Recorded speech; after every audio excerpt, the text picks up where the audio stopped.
The Cuban Missile Crisis in October 1962 is perhaps the closest the world has come to an all-out nuclear war.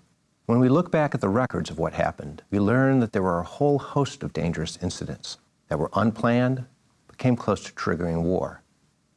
These records give us a clear example of how technical and organizational complexity can increase the chances of an accidental nuclear war.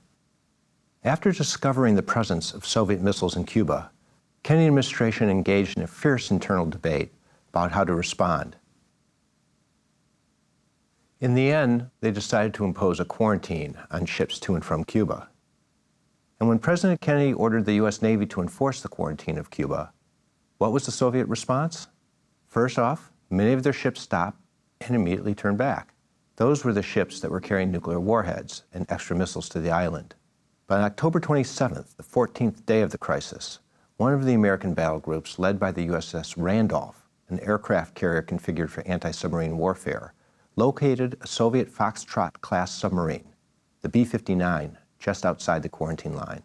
A destroyer, the USS Beale, began dropping signaling depth charges, about the size of hand grenades, into the waters over the Soviet boat, effectively telling it, "We're right above you. You better come up to the surface. Otherwise, we might attack you."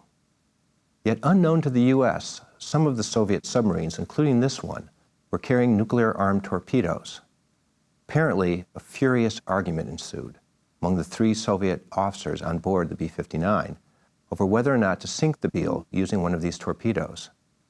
By then, the B-59 had been out of radio contact for days, as captain, believing war may have already started, was ready to launch. But one of the other officers, a commander named Vasily Arkhipov, managed to convince the others not to do so. With batteries and oxygen running low, they are forced to the surface to turn the submarine about and leave. The Kennedy administration had sent a radio message warning that the Navy would drop signaling depth charges. But the B-59, underwater and out of radio contact, never got that message.